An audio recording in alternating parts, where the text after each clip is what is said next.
Assalamualaikum warahmatullahi wabarakatuh. Alhamdulillahi rabbil alamin.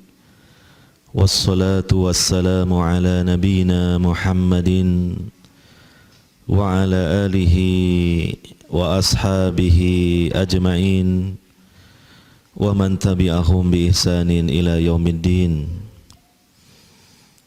وقال تعالى في كتابه الكريم يرفع الله الذين آمنوا منكم والذين أوتوا العلم درجات وقال نبينا محمد صلى الله عليه وسلم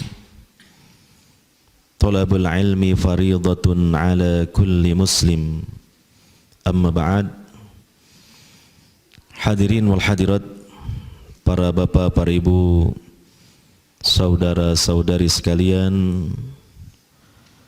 yang semoga selalu mendapatkan rahmat dari Allah Subhanahu wa taala. Alhamdulillah, dengan rahmat Allah Subhanahu wa taala pada kesempatan kali ini kita masih diberi kesempatan, kesehatan, berbagai macam nikmat yang tiada terhingga, terutama nikmat Islam dan iman. Dan terkhusus pada kesempatan kali ini kita bisa hadir di majlis yang mulia ini, yaitu di masjid, dan sekaligus menjadi majlis ilmu yang merupakan majlis zikir yang paling utama. Mari kita mantapkan niat kita hadir di majlis ini ikhlas karena Allah Subhanahu wa taala, menjalankan perintah Allah Subhanahu wa taala berupa mempelajari agamanya, dan juga dengan tujuan kita menambah ilmu kita yang kemudian juga akan menjadi bertambah amal kita, baik dari sisi kuantitas terlebih lagi dari sisi kualitasnya. Hadirin wal hadirat yang dimuliakan oleh Allah Subhanahu wa taala, jadwal kajian kita pada kesempatan kali ini adalah membahas tafsir Al-Quran. Kita masih berada di awal surah Ali Imran. Kita akan pelajari tafsir mulai ayat 7 sampai 9. Jadi ayat 7, 8, dan 9. Di mana Allah Subhanahu wa taala berfirman, A'udzu billahi minasyaitonir rajim. Huwallazi anzala 'alaikal kitaba.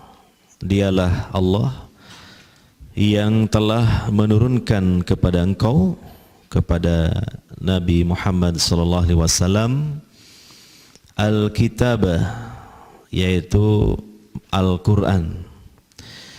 Minhu ayatun muhkamatun, sebagian daripadanya, dari Al-Quran itu ada ayat-ayat yang muhkamat. Hunna ummul kitabi. Ayat-ayat muhkamat itu merupakan pokok dari induk Al-Kitab atau Quran ini. Ayat-ayat yang muhkamat seperti yang telah saya jelaskan pada pertemuan yang lalu adalah merupakan kebanyakan dari ayat-ayat Al-Quran, yaitu ayat-ayat yang jelas dan mudah dipahami, ayat-ayat yang mudah dipahami, ya. Jadi oleh sebagian besar kaum muslimin, ya, ketika membacanya dan tentu mengerti terjemahannya, ya, atau yang memang sudah paham bahasa Arab, apalagi memang orang Arab, maka mereka dengan mudah bisa menangkap dan memahami kandungannya. Itulah ayat muhkamat. Wa ukharu mutasyabihat, dan yang lainnya adalah ayat-ayat yang mutasyabihat. Ayat-ayat yang mutasyabihat ini adalah sebagian kecil dari ayat-ayat Al-Quran, di mana tidak semua kaum muslimin dapat dengan mudah memahaminya. Hanyalah orang-orang yang memiliki ilmu yang mendalam tentang tafsir Al-Quran, mereka yang dengan mudah memahaminya. Adapun masyarakat secara umum, ya, maka tentu tidak semua mereka dengan mudah bisa memahaminya, kecuali setelah mempelajarinya dengan bersungguh-sungguh melalui tafsir-tafsir para ulama, melalui penjelasan para ulama yang memahami tentang tafsir Al-Quran, barulah mereka bisa dengan mudah memahaminya, sehingga ayat mutasyabihat itu statusnya berubah menjadi ayat muhkamat juga. Dalam pandangan orang-orang yang memiliki ilmu yang mendalam, niscaya semua ayat-ayat Al-Quran itu muhkamat, karena mereka memiliki ilmu yang luas dan mendalam, ya, sehingga dengan mudah setiap ayat yang dibaca bisa langsung dipahami.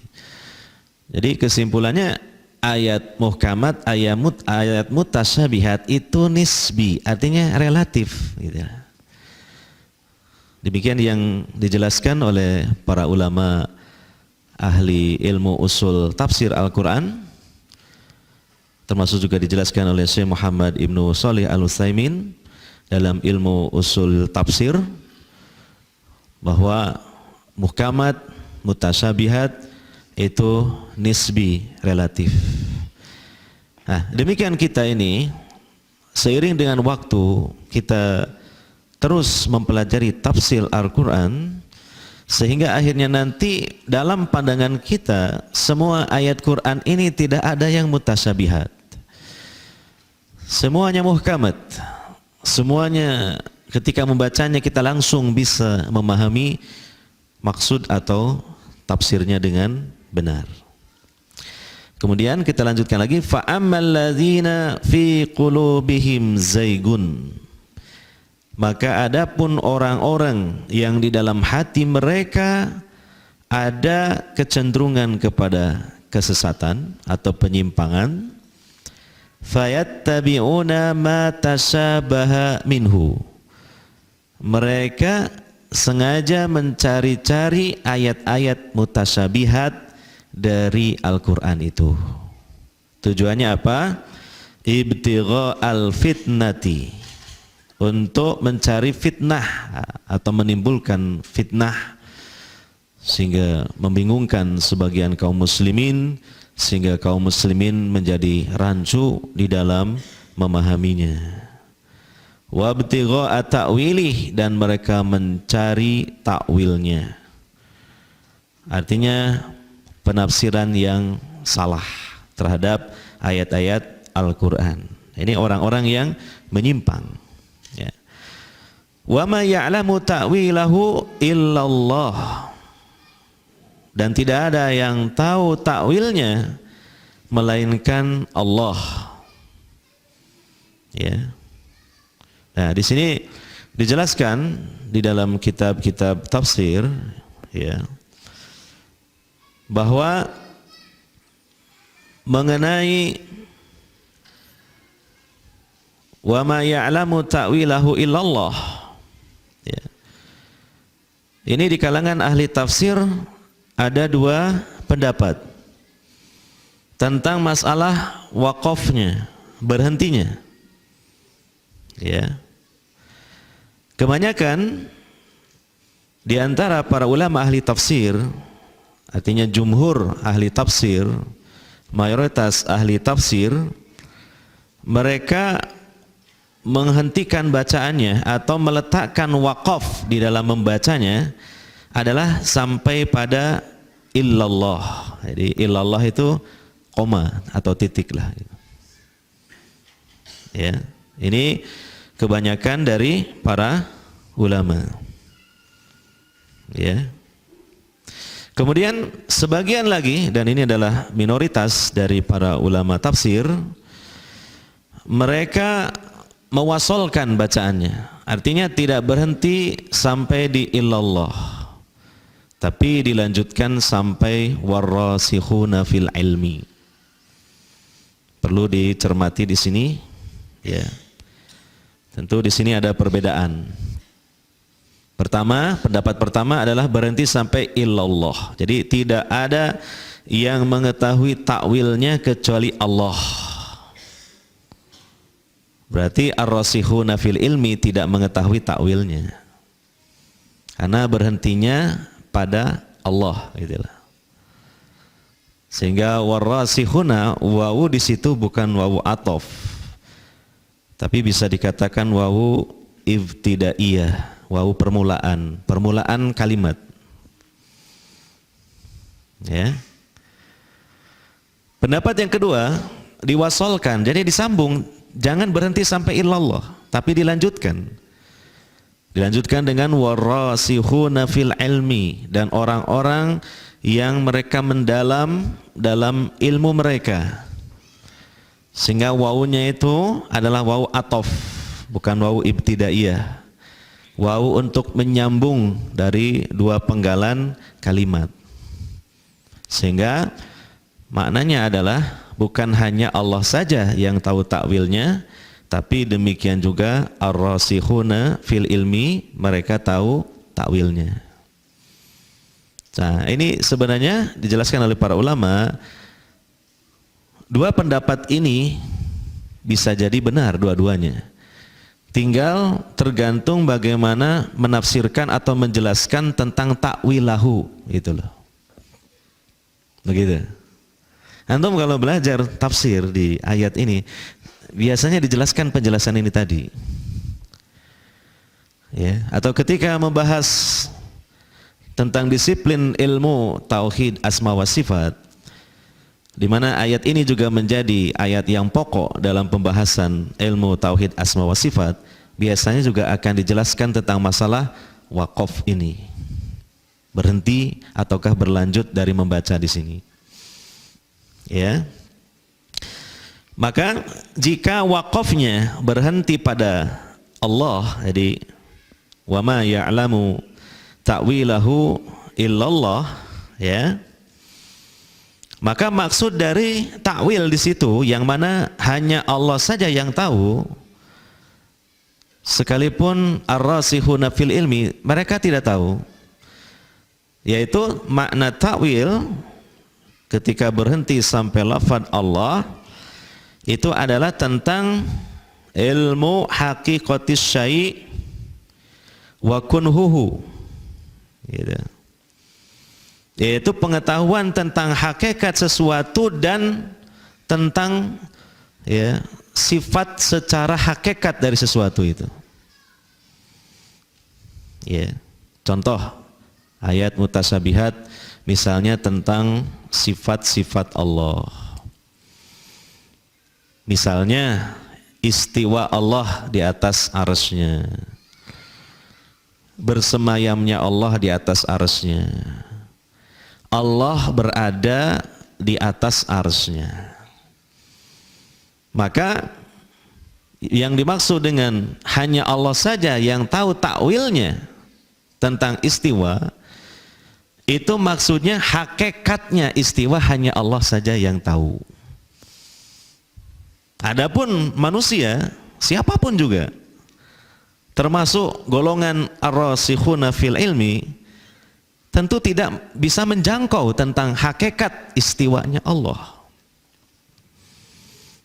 Ya. Sebagaimana dalam satu riwayat, ketika Imam Malik bin Anas, beliau berada di sebuah halaqah pengajian di hadapan sejumlah murid-muridnya. Kemudian datanglah seseorang bertanya kepada Imam Malik, ya Aba Abdurrahman, wahai Abu Abdurrahman, kaifastawa, bagaimana istiwa itu? Ya. Maka Imam Malik, beliau menandaskan dengan suara yang cukup keras. Ya. Beliau mengatakan, al-istiwa'u ma'lumun wal kaifu majhulun wal imanu bihi wajibun was su'alu anhu bid'atun. Riwayat ini selalu disampaikan oleh para alim ulama ahli sunnah wal jamaah ketika menjelaskan tentang kaidah-kaidah yang benar di dalam memahami tauhid al-asma dan sifat Allah. Perkataan Imam Malik ini yang merupakan jawaban sekaligus tanggapan terhadap orang yang bertanya kepada beliau tentang kaifiyah istiwa, seolah menjadi satu kaedah di dalam memahami sifat-sifat Allah Subhanahu wa taala dengan pemahaman yang benar. Ya, kata Imam Malik, al-istiwa'u ma'lum. Istiwa, ya. Kalau kita terjemahkan kan bersemayam gitu ya. Lebih tepatnya Allah berada di atas. Kalau istiwa alal arsy berarti Allah berada di atas arsy gitu. Itu maklum dari sisi makna dan artinya. Maklum, sudah jelas, sudah bisa diketahui. Ya. Sampai Imam Ibnu Mandur itu yang punya kitab Lisanul Arab, kamus bahasa Arab terlengkap. Ya, dan selalu menjadi rujukan dalam memahami arti-arti bahasa Arab, di mana kamus ini juga berbahasa Arab ya. Jangan disangka berbahasa Indonesia. Kalau berbahasa Indonesia itu kamus Al-Munawir namanya. Produk dari Grapyak Yogyakarta. Ini kamus bahasa Arab tapi semuanya berbahasa Arab. Dan itu hal yang maklum. Kita juga punya kamus besar bahasa Indonesia terbitan Balai Pustaka, itu kan juga berbahasa Indonesia, padahal menjelaskan kata-kata dalam bahasa Indonesia. Ya, maka Imam Ibnu Mandur mengatakan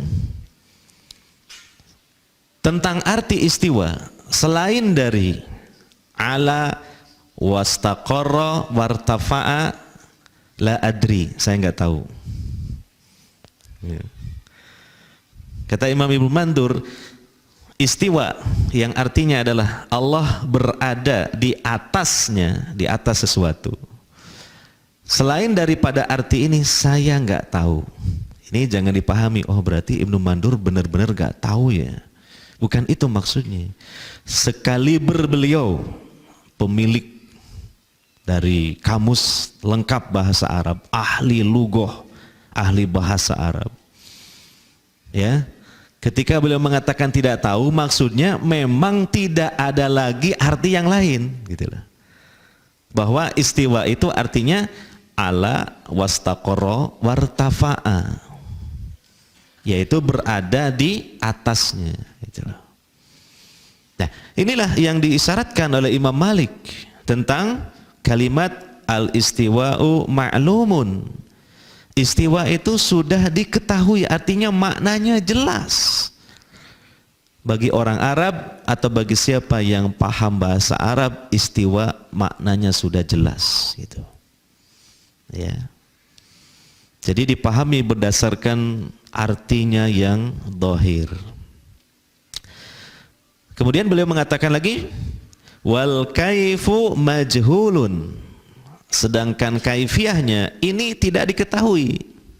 Nah, inilah yang kita maksud tentang makna takwil, bahwa hanya Allah saja yang tahu. Itu maksudnya hanya Allah saja yang tahu hakikatnya. Kaif itu artinya tentang hakikat. Kaifiyah maksudnya hakikatnya.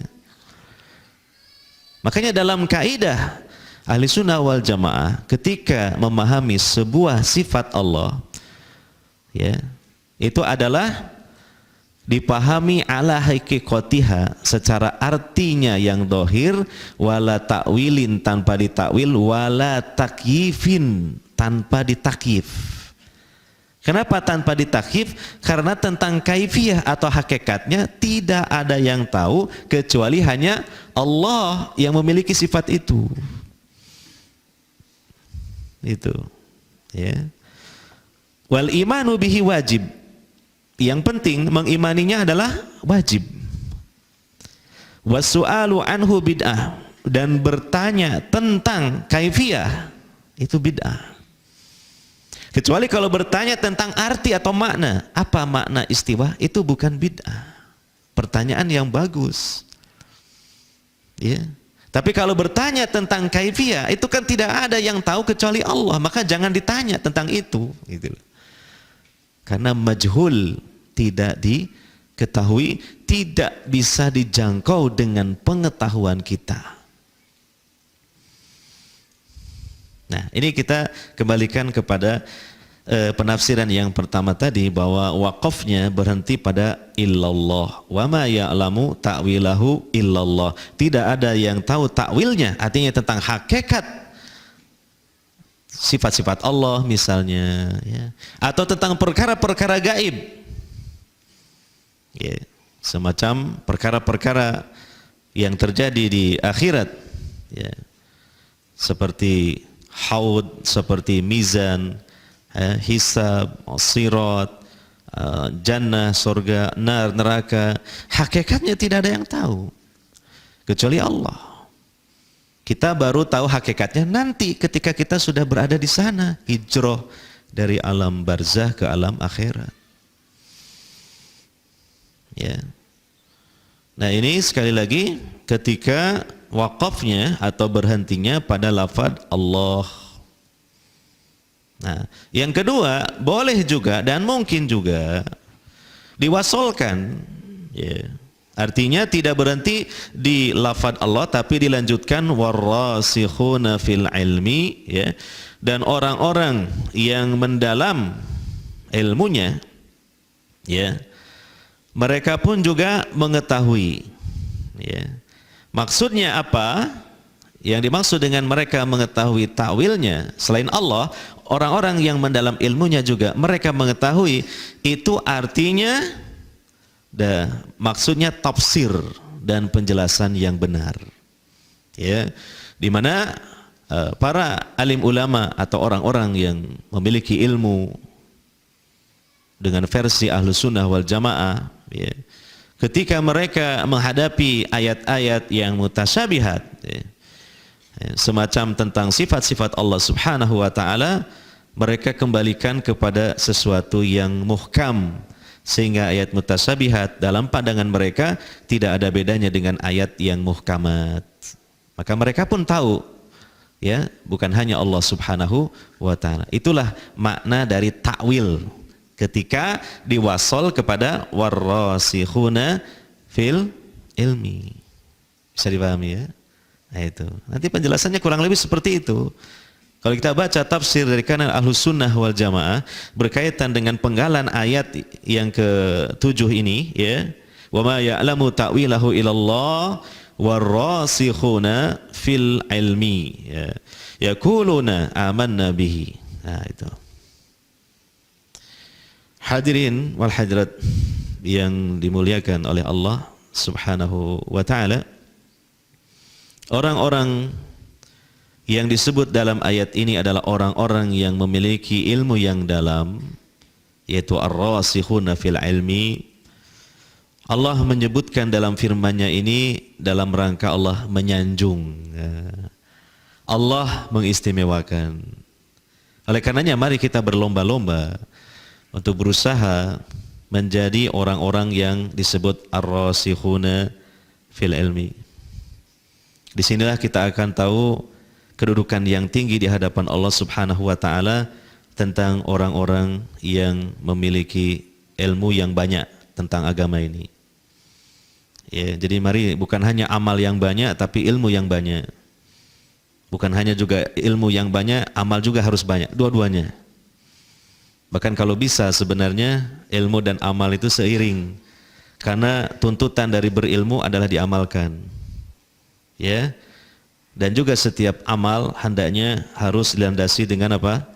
Dengan ilmu. Ya. Ada sebagian di antara kita, ya, mereka meremehkan ilmu dan menggembar-gemborkan beramal. Keliru. Sebagaimana juga kelirunya orang-orang yang menggembar-gemborkan berilmu saja tapi tidak beramal. Harusnya menggembar-gemborkan kedua-duanya. Karena kedua-duanya merupakan perintah Allah Subhanahu wa taala, cuma urutannya adalah ilmu dulu baru amal. Jangan dibalik, amal dulu ilmunya belakangan. Kadang-kala lupa nggak ada ilmunya. Nah itu. Ya. Jadi tetap kita wasat Ahlussunnah wal Jamaah itu. Sebagaimana wasatnya umat ini bahwa ilmu tinggi, amal tinggi. Jangan ilmu tinggi, amal rendah. Itulah manhajnya orang-orang Yahudi. Dan jangan juga amal tinggi, ilmu rendah. Itulah manhajnya orang-orang Nasrani. Gitu. Ya, jadi dua-duanya. Ya. Nah, di sini Allah Subhanahu wa taala menyanjung orang-orang yang memiliki ilmu yang mendalam, berarti ilmunya banyak. Kenapa seseorang itu ilmunya banyak? Karena dia rajin kulaan. Apa kulaan? Talab. Menuntut, mencari, menggali, mempelajari. Gitu. Ya. Dipuji oleh Allah Subhanahu wa taala. Ya. Dan mereka memiliki satu pedoman dalam beragama dan bagaimana menyikapi semua ayat Al-Quran, ya. Baik yang telah menjadi ayat muhkamat bagi mereka ataupun mungkin masih ada ayat yang mutasyabihat. Mereka mengatakan yaquluna, mereka mengatakan amanna bih, kami mengimaninya. Kullum min indi rabbina, semuanya datang dari sisi Rabb kami. Ya, jadi diqabul, diterima, wah tasdik, dibenarkan gitu, tanpa ada keraguan sedikit pun. Ya. Wa ma yadzakkaru illa ulul albab, tidaklah ada yang ingat tentang hal ini melainkan orang-orang yang memiliki akal yang cerdas atau memiliki pemikiran yang mendalam. Nah. Kemudian dilanjutkan ayat yang ke-8. Ini sebuah doa dan doa ini sangat penting sekali. Kita harus menghafalnya dan kita selipkan dalam untaian doa-doa kita, ya. Yaitu yang berbunyi Rabbana la tuzigh qulubana. Wahai Rabb kami, janganlah engkau sesatkan hati kami. Ya, engkau palingkan hati kami ke dalam kesesatan. Ba'da id hadaitana, setelah engkau memberikan petunjuk kepada kami. Ini adalah doa untuk as-sabat alal hidayah, untuk istiqomah, untuk tetap di atas hidayah. Setelah tentunya seseorang mendapatkan hidayah. Karena seseorang yang telah mendapatkan hidayah, tidak ada jaminan dari Allah Subhanahu wa taala bahwa hidayah itu tetap terus ada pada dirinya. Terus menancap dalam hatinya, tidak ada jaminan. Yang ada jaminan adalah Rasul dan Nabi, karena mereka maksumun, hamba-hamba Allah yang dipelihara hati dan agama mereka. Adapun selain Rasul dan Nabi, ya, semacam kita ini, kita harus memiliki kecemasan bahwa hidayah yang telah masuk, menancap dalam hati kita, boleh jadi kemudian keluar lagi dan terlepas, tercerabut dari hati kita. Dan ini adalah musibah yang paling besar dalam hidup kita. Tidak ada musibah yang lain sebesar ini bagi orang-orang yang memiliki ilmu. Ya. Karena memang dalam hidup ini kita berjihad, berjuang untuk mempertahankan hidayah yang telah menancap dalam hati kita ini. Jangan sampai tercabut sementara nyawa kita belum dicabut oleh Allah Subhanahu wa taala. Siapa yang kemudian hidayah dicabut padahal nyawanya belum dicabut, maka di akhirat dia mendapatkan masa depan yang suram. Penting sekali kita berdoa dengan doa ini. Ini doa seiring dengan doa ihdinas siratal mustaqim dalam surah Al-Fatihah. Dan ini adalah doa yang sekali lagi harus kita sering membacanya. Dan tidak ada jaminan sekali lagi bagi kita hidayah ini terus menancap pada diri kita. Jangan kita hanya mengandalkan bahwa kita ini sudah punya ilmu yang banyak, kita punya teman-teman yang soleh yang banyak, kita mungkin beramal baik yang banyak, belum cukup. Kita tidak tahu bagaimana kemudian kita terjerembab dalam suatu lubang yang menjadikan hidayah itu dicabut oleh Allah Subhanahu wa taala. Kita tidak tahu gelombang ujian apalagi yang akan menerjang kita dalam hidup ini, karena di dunia ini memang penuh dengan gelombang ujian dan fitnah. Dan fitnah serta ujian yang paling besar bagi orang mukmin adalah yang menimpa agamanya, melebihi daripada yang menimpa dirinya, keluarganya, hartanya dan sebagainya. Maka disinilah rahasia di balik doa. Jangan kita remehkan dan jangan kita malas untuk berdoa dengannya, yaitu kita mengharap agar hidayah yang telah tertanam kuat-kuat ini terus tertanam sampai jasad kita ditanam ke dalam bumi, gitu. Yeah. Coba jenengan perhatikan fitnah-fitnah sekarang ini di medsos, di internet, di Facebook, pemikiran-pemikiran yang menyimpang, pemikiran-pemikiran yang bisa membuat kita ragu-ragu terhadap sesuatu yang sebelumnya kita yakini dengan mantap.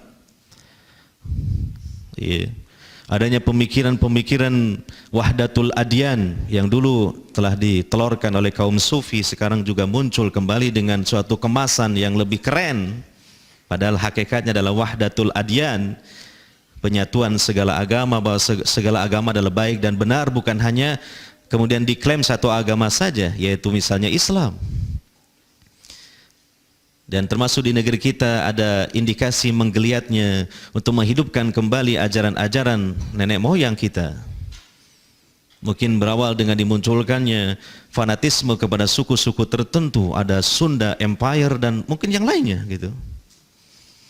Wah, kalau sudah dibikin Sunda Empire, mungkin saya juga harus dipaksa untuk kembali lagi ke Jawa Barat nih saya ini. Ada keraton ini di Purworejo.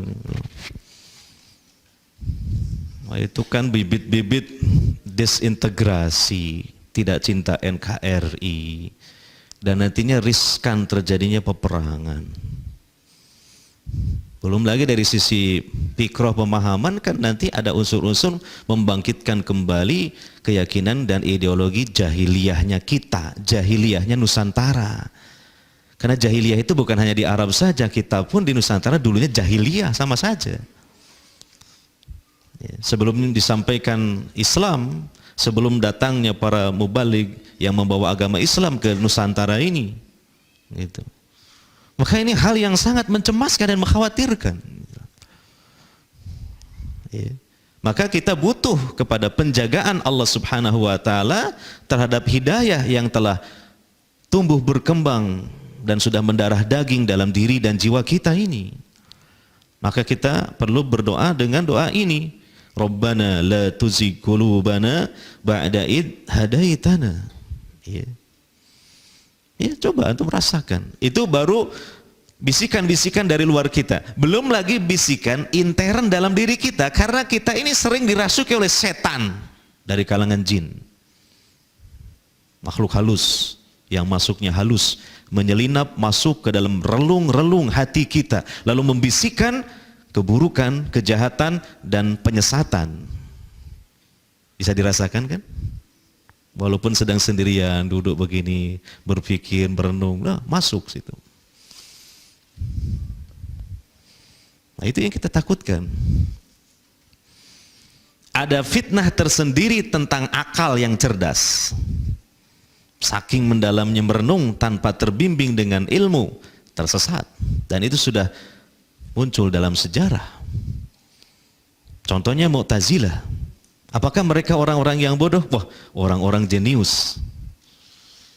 Pencetusnya Wasil bin Atha, muridnya siapa? Hasan Al-Basri. Dan disebutkan Wasil bin Atha ini, dia adalah seorang kutu buku, bukan kutu loncat ya.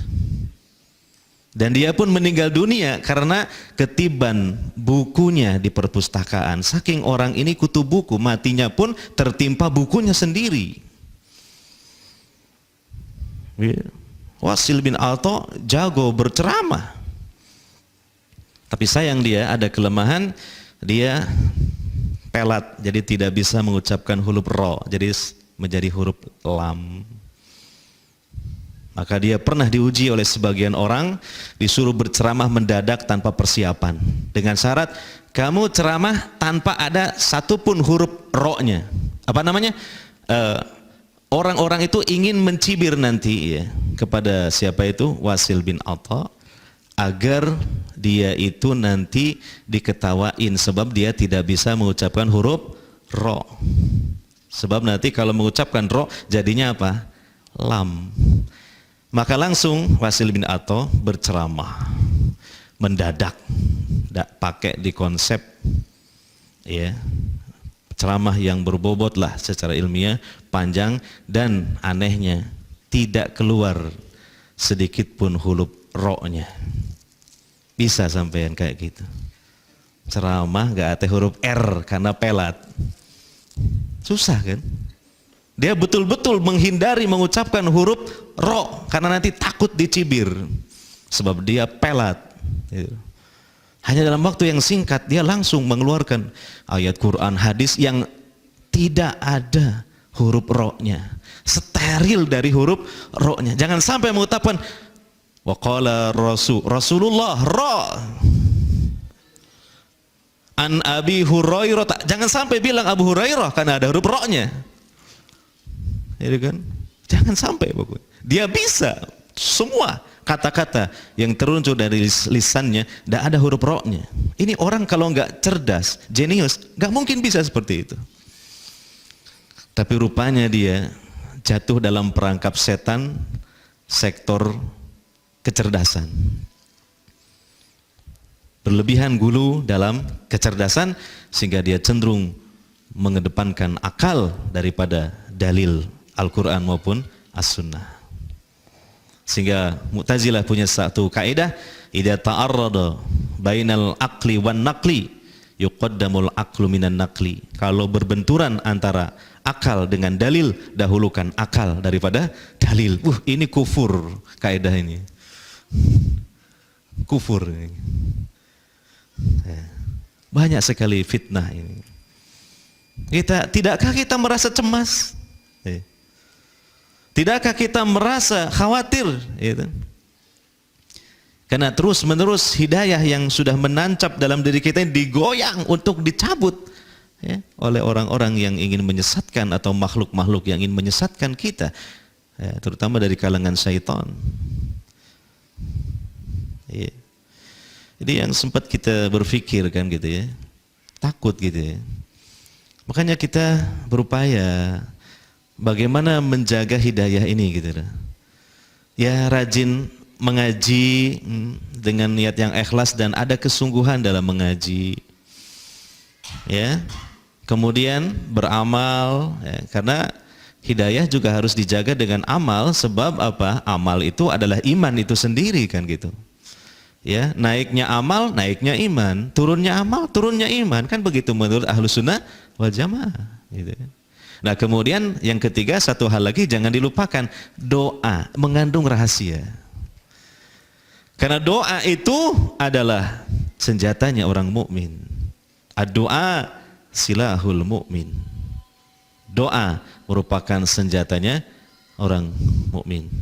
Artinya setan-setan menyerang kita dengan persenjataan mereka yang beragam. Kok kita menghadapinya tangan kosong gitu? Ya pakai senjata juga. Ya di antara senjata doa. Karena kata Nabi SAW, ad-doa silahul mukmin. Doa itu merupakan senjatanya orang mukmin. Nah ini.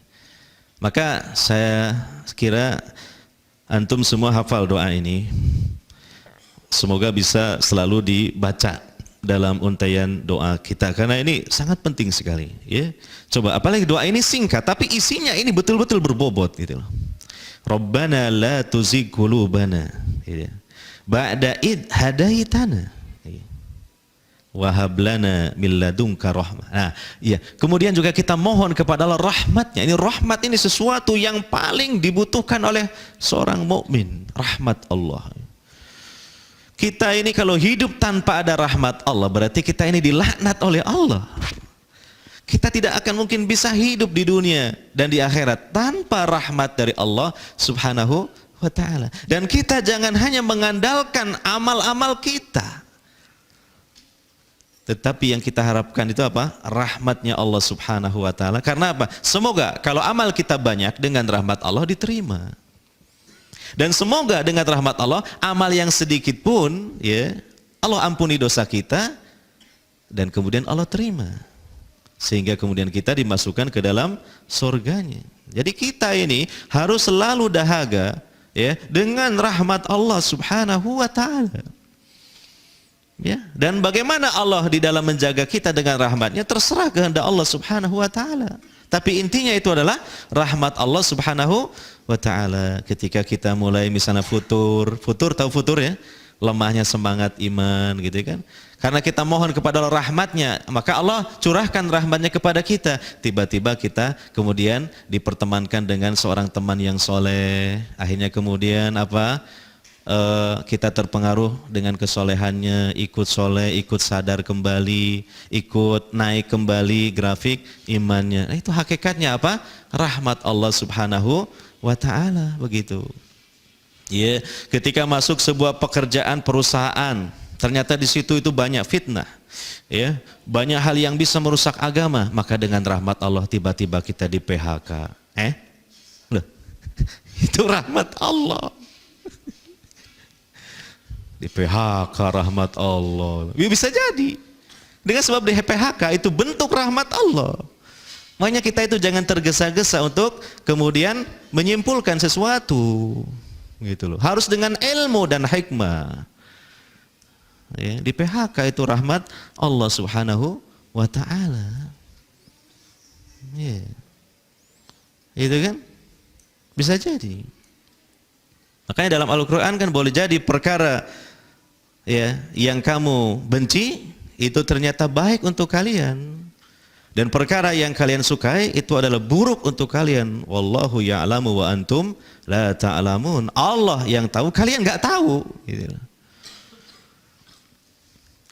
Tidak bisa kita jabarkan secara detail apa bentuk rahmat Allah itu. Yang penting kita minta kepada Allah rahmatnya. Ya Pak Anan, coba antum flashback ke belakang. Kaitkan dengan hal itu, terbukti itu. Tidak bisa dijabarkan secara detail rahmat Allah itu, gitu loh. Kadang-kadang dari sesuatu yang kita benci, ternyata ujung-ujungnya baik. Baru setelah itu, oh ini ya, baru sadar. Gara-gara bangkrut dia bisnisnya, jadi rajin ke masjid. Gitu kan? Rajin ke masjid, sholat awal waktu, doa sambil menangis, memelas kepada Allah. Itulah yang disukai oleh Allah. Jadi ikut ngaji, akhirnya tahu kebenaran, tahu tauhid daripada syirik, tahu sunnah daripada bid'ah. Masya Allah, ini ya gara-gara bangkrut usaha. Jadi punya harapan besar masuk surga. Loh, itu rahmat Allah itu. Makanya tidak bisa kita jabarkan secara detail apa dan seperti apa rahmat Allah Subhanahu wa taala itu. Ya, mungkin sementara kita hentikan dulu sampai di sini. Insyaallah nanti kita lanjutkan lagi satu ayat lagi setelah dikumandangkan adzan Isya di masjid ini insyaallah taala. Alhamdulillahirabbil alamin. Wassalatu wassalamu ala nabiyyina Muhammadin wa ala alihi wa sahbihi ajmain. Amma ba'd. Pada ayat yang ke-9, ar-rasikhuna fil ilmi memiliki keyakinan yang mantap tentang hari berbangkit, hari akhirat. Diungkapkan oleh Allah Subhanahu wa taala bagaimana ungkapan mereka di ayat 9. Rabbana innaka jami'un nasi liyaumin la raiba fih. Wahai Rabb kami, sesungguhnya Engkau mengumpulkan manusia di suatu hari yang tidak ada keraguan padanya. Banyak hamba-hamba Allah meragukan, bahkan mengingkari hari berbangkit itu. Pemahaman Dahriyah, salah satu pemahaman kaum musyrikin jahiliyah, bahwa manusia kalau sudah mati sudah hilang, sirna. Namutu wa nahya, kami ini mati, kami hidup, ya sudah seiring waktu. Apakah kalau sudah menjadi tulang belulang kemudian hidup kembali? Tidak masuk akal. Maka Allah Subhanahu wa taala menjelaskan dan bahkan membuka logika mereka, yaitu Allah mengingatkan kembali tentang asal muasal manusia, bahwa manusia itu dari tidak ada menjadi ada, dan kemudian Allah proses dalam penciptaannya dengan sangat-sangat menakjubkan, mulai dari nutfah, alaqah, mudghah, janin, dan kemudian terlahir. Bagaimana Allah mengalami kesulitan dalam membangkitkan atau menghidupkan kembali manusia, padahal ketika menciptakannya dari ketidakadaan sangatlah mudah bagi Allah. Untuk mengulanginya secara logika tentu lebih mudah lagi. Apa masalahnya? Apa persoalannya? Kenapa tidak meyakininya? Kita semua sudah meyakini itu sebagai orang yang beriman. Tapi artinya juga di sini harus bisa berpengaruh ke dalam pola pikir dan pola hidup kita tentang hari berbangkit ini, akhirat ini. Dan kaum muslimin, muslimat, dimanapun Anda berada, bukan yang hanya hadir di majlis Masjid Imam Syafi'i saja, maka saya mengingatkan untuk kita semua tentang sistematika acara kita dalam hidup, bahwa kita itu mengalami 5 acara, semua kita. Acara yang pertama adalah marhalatul adam, fase kehidupan ketidakadaan. Kita nggak ada. Mas Andili lahir tahun 1979. Tahun 77 nggak ada. Nggak ada. Ya. Kok sekarang ada? Aneh kan? Aneh kan? Tapi ini fakta. Coba antum renungkan itu. Sering lewat dari pikiran renungan kita hal seperti itu. Gitu. Atau antum lihat anak antum. Ya kan? Kan dulu nggak ada, sekarang ada, ketip anaknya. Jaluk duit, jaluk toko es krim. Dulu nggak ada ini, dari mana ini?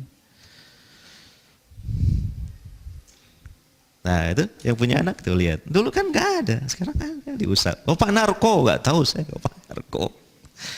Begitu lihat bapak, oh Pak narko bapak.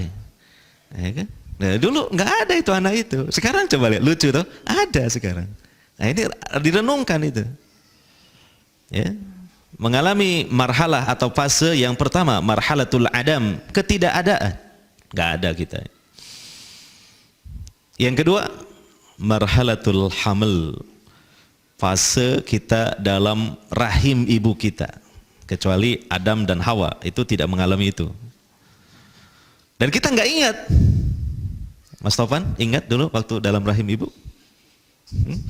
Ya apa rasanya? Kan nggak ingat tuh, sulit mengingat, nggak ada yang ingat. Ya, yang berada pada 3 lapisan kegelapan yang disebutkan dalam Al-Quran itu, 3 lapisan kegelapan. Lapisan pertama lapisan air ketuban, lapisan kedua adalah rahim itu sendiri, lapisan ketiga adalah daging dan kulit perut ibu kita. 3 lapis kegelapan kita. Tapi kita nggak ingat kita sama sekali. Ya. Yeah. Tapi ada bukti, ada saksi bagi siapa yang ibunya masih ada. Tanya ketika mengandung kita, oh masih ingat. Oh ya awakmu biyen iku tak kandung. Oh awakmu, oh begitu sudah 4 bulan itu, wah gerakannya luar biasa. Mungkin latihan tinju di dalamnya. Tonjok sana, tonjok sini. Gitu. Ya. Nah ini marhalah kedua. Marhalah yang ketiga, sistematika acara yang ketiga, marhalatud dunia. Kita sekarang ini. Nah ini acara kita ini sekarang. Yang ketiga. Ya. Nah, yang keempat, marhalatul barzakh, fase di alam barzakh. Sebagian di antara kita sudah menginjak ke acara yang keempat, sedangkan kita masih menginjak di acara yang ketiga di dunia ini. Ya, sebentar lagi kita akan menginjak ke acara yang keempat, yaitu apa? Marhalatul barzakh. Saya mengingatkan untuk kita semua, jangan lalai. Hidup di dunia sebentar, bukan untuk selamanya. Apa yang kita sibuk di dalamnya, apa yang kita cintai, apa yang sedang kita cita-citakan, bisa jadi dalam waktu sekejap sirna semuanya. Karena kita menginjak acara yang keempat, yaitu apa? Marhalatul barzakh, kehidupan alam kubur itu. Itu kita renungkan hal begitu. Ya. Nah, kemudian yang kelima, marhalatul akhirah, fase kehidupan akhirat. Dikatakan akhirat bukanlah harinya berakhir, akan berakhir, tidak, namun itu adalah hari yang terakhir yang tidak ada akhirnya. Masya Allah, begitu dahsyat sistematika acara yang kita akan lewati ini. Bandingkan dengan kita yang sering lalai, bandingkan dengan diri kita yang beragama ala kadarnya saja. Kalau mood, kalau gak mood, males. Itu. Ya, urusan golek duit, wah semangat, padahal belum tentu dapat. Tapi ini urusan akhirat yang Allah janjikan dengan pahala yang pasti dikasih kalau ikhlas, malas, ya kan? Nah itu ngaji itu ini banyak ini, segini ini sudah banyak ini, segini banyak apa? Banyak ini ngaji. Masa sih Pak, kalau aku kemarin delok lapangan orkesan, wah keh wong menyemut no. Wah, ya iya. Itulah perbandingannya. Padahal menurut saya ini ngaji segini sudah banyak ini. Makanya kadang kalau kita ngisi pengajian jauh-jauh datang misalnya hujan-hujanan, takmirnya kayak gak enak. Mohon maaf Pak Ustadz, sampai yang jauh-jauh datang ini yang ngaji cuma 5 orang gitu loh. Saya bilang ya, saya tuh ngaji minimal yang hadir 1 orang itu sudah cukup. Asal jangan setengah orang, itu aja. Bingung nanti, ya apa? Iya. Itu. Rumusnya begitu. Sekarang belajar kita, nggak usah menghitung jumlah gitu loh. Tapi hitung-hitung pahala sekarang ini. Mas Endili, nah itu kan biasanya bawa kamera ke sana kemari, jadi panitia. Kadang bawa kamera, Ustadznya didatangkan dari luar nih. Ternyata yang datang masbuk semua. Itu pun ternyata ya hanya 10 orang paling banyak. Kita belajar gak peduli itu. Jangan menghitung jumlah, tapi menghitung pahala.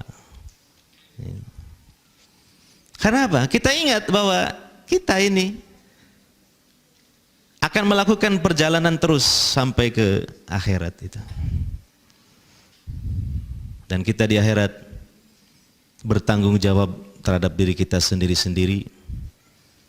Yang menjadi sebab kita ditolong oleh Allah Subhanahu wa taala adalah karena amal kebaikan kita masing-masing. Ya, begitu. Ya. Nah inilah dalam ayat yang ke-9 itu. Menjadi keimanan bahkan ma'rifat yang mantap. Orang-orang yang rasikhuna fil ilmi. Terngiang-ngiang firman Allah. Rabbana innaka jami'un nas. Dan dalam tafsirnya dijelaskan, yang dimaksud dengan jami'un nas, Allah mengumpulkan manusia, bukan sekedar dikumpulkan, tapi Allah mengadili mereka. Dengan surga atau dengan neraka.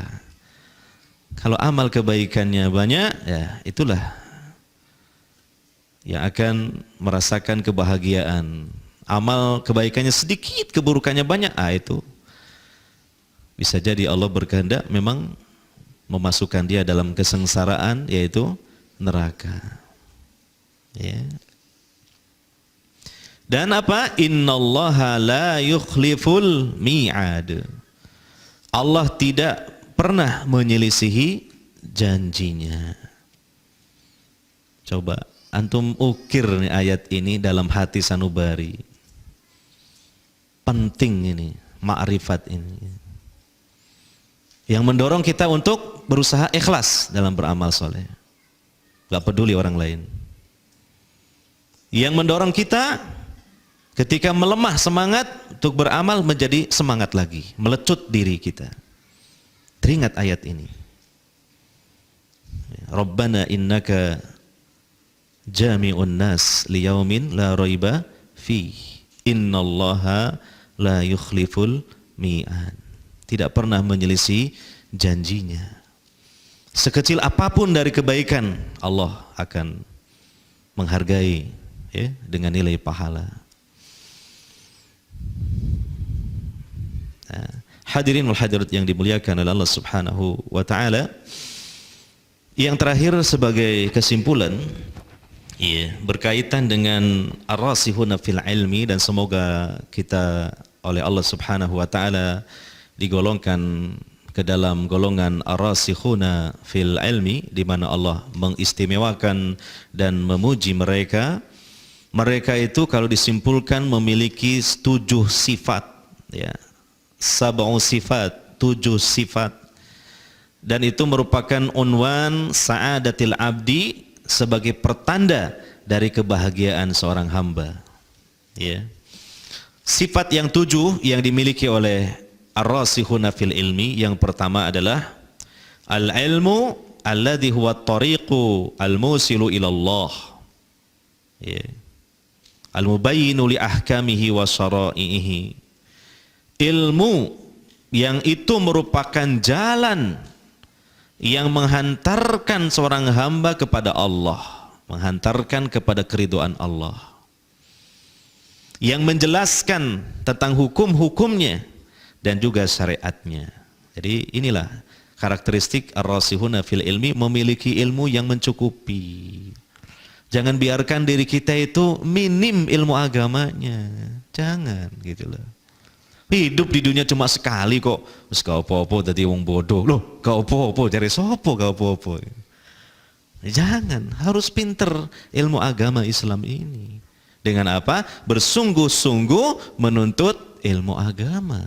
Maka dalam menuntut ilmu agama itu ya, jangan memperhatikan seringnya saja. Wah, saya ini setiap ada kajian kemana aja, wah saya gak peduli, pergi. Jangan hanya itunya, tapi kualitasnya perhatikan. Banyak tolabul ilmi, frekuensi ngajinya luar biasa, tapi banyak gak paham apa yang dihadiri dari ilmu itu, gitu loh. Kata para ulama, al ilmu al fahmu. Ilmu itu paham, gitu loh. Bukan dengan memperbanyak catatan saja. Mohon maaf, ini bukan nyindir yang nyatet, enggak ya. Kenek maneh. Bukan juga sekedar memperbanyak hafalan, gitu. Bukan. Al ilmu al fahmu. Ilmu itu pemahaman. Paham apa enggak itu loh.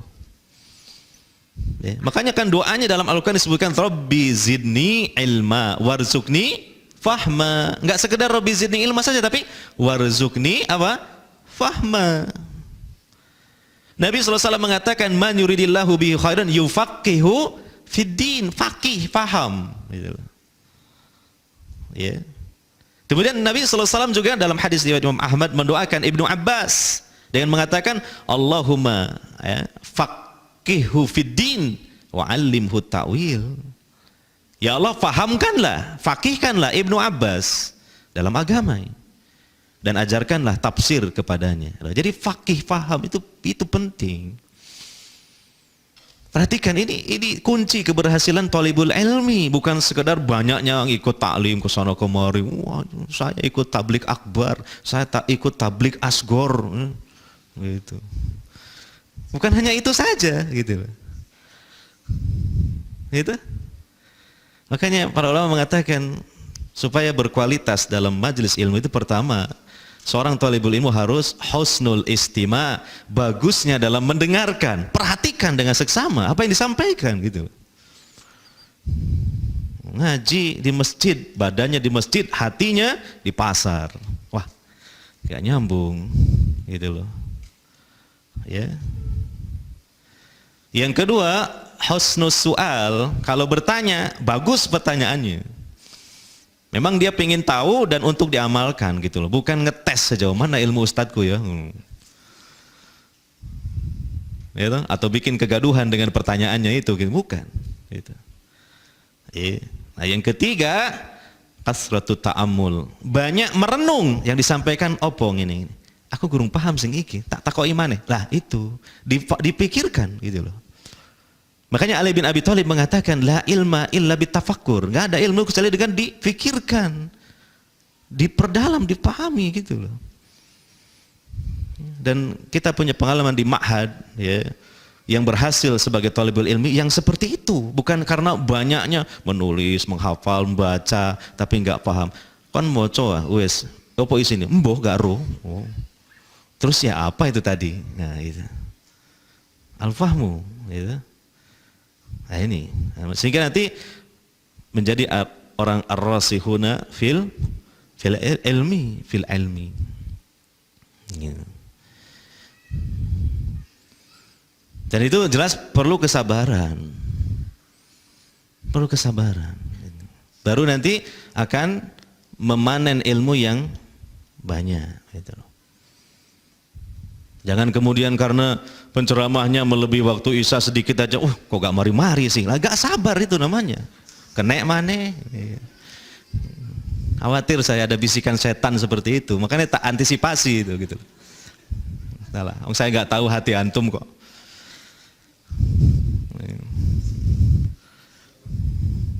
Yes, so berkutik sudahlah.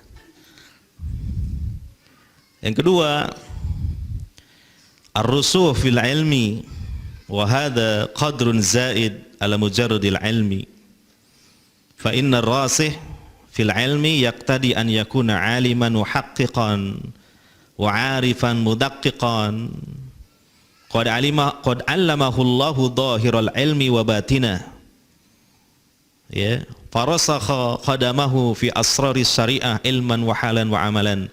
Yang kedua, kriterianya ar-rasihuna fil ilmi itu ilmu agamanya mendalam. Nah, ini kan dihasilkan dari itu tadi gitu loh, kesungguhan dalam dia belajar gitu loh.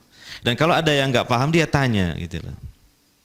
Bertanya itu kan percepatan dalam menangkap ilmu. Bisa jadi seorang murid satu kitab tebal dia khatam gitu. Tapi dia bingung karena ada satu permasalahan yang belum dia bisa pahami. Dia akhirnya kemudian membaca lagi kitab yang lain yang menjelaskan poin satu ini. Satu kitab habis tapi belum menemukan jawabannya. Padahal dia untuk menghabiskan satu kitab ini butuh waktu 1 bulan mungkin. Ternyata cukup bertanya kepada seorang yang alim, ya, hanya hitungan berapa menit dijelaskan, hitungan berapa menit selesai masalahnya. Loh, hitungan berapa menit mengalahkan 1 bulan. Efisien waktu. Maka pinter-pinterlah dalam bertanya. Sehingga ilmunya rusuh, mendalam tadi. Dakik itu tadi, artinya mendetail, mendalam gitu loh. Makanya mohon maaf ya, antum jangan ngaji itu sukanya yang tablik akbar saja. Itu kan kajian umum sifatnya untuk tasji, motivasi aja kebanyakan. Kenek maneh. Justru ngaji-ngaji yang tamakun itu loh, yang intens, bahas satu kitab. Ya. Tapi kan kebanyakan membosankan, menjemukan, nggak telaten. Makanya ilmunya tidak rusuh, tidak mendalam. Gitu loh. Yes, aku dolok ceramah nang YouTube aja cukup. Nah ini yang kurang. Gitu. Apalagi cuma cuplikan saja. Nah itu. Berikutnya, yang ketiga, annahu wasaffahum bil iman bi jami'i kitabihi wa raddun limutasyabihi ila muhkamihi. Bahwa mereka itu memiliki sifat mengimani ya, semua isi dari Al-Quran dan mengembalikan yang mutasyabihat kepada yang muhkam. Mereka mengatakan yaquluna amanna bihi kullum min indi rabbina. Ya. Jadi hal-hal yang misalnya ditemukan dalam Al-Quran yang mungkin secara akal sulit dipahami, ya sudah, pahami saja secara dohirnya dan kita imani itu terjadi gitu loh. Seperti kisah Ashabul Kahfi, 309 tahun tidur, kok bisa ya? Sudah diimani saja. Tidak ada yang mustahil kok ketika berhadapan dengan kekuasaan Allah Subhanahu wa taala, itu loh. Iya. Kemudian kisah Nabi Musa dengan Khidir, itu. Di antaranya sesuatu yang dianggap gharib, sesuatu yang dianggap asing, bahkan Nabi Musa pun akhirnya tidak kuat menyertai Nabi Khidir. Ketika dia melewati satu kaum lalu menemukan jidar, artinya tembok yang roboh, beliau kemudian membangunkan kembali tanpa disuruh, tanpa diberi upah. Nah, itu kan disebutkan di situ lafadznya. Kalau antum baca dalam surah Al-Kahfi itu, ya. Menemukan jidar, ya, yuridu an yang qadda fa aqama. Jidar tembok ini menginginkan untuk roboh tapi kemudian didirikan lagi oleh Khidir. Ini penafsiran yang tepat. Yuridu di sini, jidar ini punya kehendak. Jidar punya keinginan, punya kemauan. Ya sudah, pahami saja seperti itu, imani saja gitu. Jangan kemudian ini ayat gak masuk akal, masa tembok punya keinginan? Dia kan makhluk mati kan gitu. Nah, jadi dipahami dengan semata-mata logikanya, bukan dengan pendekatan keimanan. Nah, ini yang salah. Kalau orang-orang yang rasihuna fil ilmi, mereka tidak begitu. Sudah dipahami dengan keimanan saja. Tidak ada sesuatu yang sulit bagi Allah Subhanahu wa taala menjadikan tembok itu memiliki kehendak. Itu loh. Perhatikan di sini.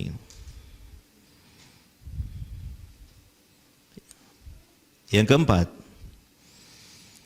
annahum sa'alullah al-'afwa wal 'afiyah mimma ubtuliya bihi ar-za'igun al-munharifun. Mereka memohon kepada Allah maafnya Allah dan keselamatan dari Allah tentang perkara-perkara yang mana orang-orang yang menyimpang terfitnah dengan perkara itu, yaitu kesesatan. Makanya berdoa Rabbana, itu yaitu la tuzigh qulubana ba'da id hadaitana, itu.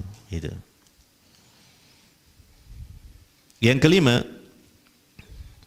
i'tirafuhum biminnatillahi alaihim bil hidayah. Pengakuan mereka tentang anugerah Allah atas mereka berupa hidayah. Dan ini sekali lagi dan sering saya ulang, pemberian Allah yang paling istimewa itu adalah hidayah. Tidak ada yang lebih berharga atau bahkan setara dengan pemberian Allah berupa apa? Hidayah. Ya, ini harus menjadi sebuah catatan penting kalau kita ingin selamat dalam hidup ini. Gitu. Dan kita harus punya kepekaan bahwa kita sedang berada di posisi mana. Apakah sedang berada di ujung jurang yang sedikit lagi kita akan terjatuh ke dalamnya, ataukah jauh dari jurang itu, gitu loh. Harus punya kepekaan dalam hal itu. Karena orang yang alim itu mengetahui fitnah sejak sebelum fitnah itu muncul. Sedangkan orang awam baru tahu fitnah setelah terjadi fitnah itu. Itu perbedaannya. Jadi daya endusnya itu tajam gitu loh. Daya endusnya itu loh. Nah, itu adalah dengan ilmu dan hikmah yang Allah anugerahkan kepada seseorang dari kalangan terutama ar-rasikhuna apa? Fil ilmi. Begitu. Yang keenam, annahum ma'hada sa'aluhu rahmatahul mutadamminata husula kulli khair wa indifa'a kulli syarr wa tawassalu ilaihi bismihi al-wahhab. Orang yang rasihuna fil ilmi, mereka juga tidak lupa memohon kepada Allah rahmatnya, di mana dengan rahmat ini akan didapat segala kebaikan dan tercegah dari segala keburukan. Ya. Dan mereka bertawassul dengan salah satu nama Allah sesuai dengan permintaannya yang penting yang tentu diharapkan dikabulkannya, yaitu Al-Wahhab. Apa Al-Wahhab itu? Allah yang Maha Pemberi. Tawassul dengan itu tepat sekali, ada relevansinya. Al-Wahhab itu. Supaya diharapkan apa? Dengan menyebut Al-Wahhab, Allah karuniakan itu semua, gitu. As-Sabi'ah yang ketujuh, yang terakhir. Nah, mau selesai kan? Makanya sabar. Bahwa annahu akhbaro an imanihim, Allah mengabarkan tentang keimanan mereka, wa iqanihim, dan keyakinan mereka biyaumil qiyamah wa khawfuhum minhu wa hadha huwal mujib lil amar radi'u aniz zalal. Keyakinan mereka yang mantap tentang hari kiamat dan ketakutan mereka akan datangnya hari kiamat. Artinya ketakutan yang membuat mereka harus melakukan persiapan dan juga kehati-hatian dalam hidup, karena nanti di hari kiamat akan dikumpulkan oleh Allah dan diadili oleh Allah Subhanahu wa ta'ala. Sehingga inilah yang kemudian berefek bagi dirinya, dia berusaha untuk melakukan hal-hal yang bisa menghindarkan dirinya dari keterpelesetan ke dalam kesesatan. Nah, inilah 7 karakteristik ar-rasikhuna fil ilmi. Kita mencoba berusaha ya untuk memiliki karakteristik ini. Semoga mudah-mudahan ya kita dikelompokkan oleh Allah Subhanahu wa taala ke dalam ar-rasikhuna fil ilmi. Ya, mungkin ini saja yang dapat saya sampaikan. Mungkin langsung aja kita tutup ya, karena sudah lama dari dikumandangkan adzan Isya. Ya, mudah-mudahan Allah Subhanahu wa taala senantiasa memberikan rahmat ya, dan juga taufiknya kepada kita semua, yang kemudian Allah jadikan kita sebagai hamba-hambanya yang selamat dan bahagia, terutama di akhirat kelak. Subhanakallahumma wa bihamdika asyhadu alla ilaha illa anta astaghfiruka wa atubu ilaik. Wa sallallahu ala nabiyyina Muhammadin wa ala alihi wa ashabihi ajmain. Walhamdulillahirabbil alamin. Wassalamualaikum warahmatullahi wabarakatuh.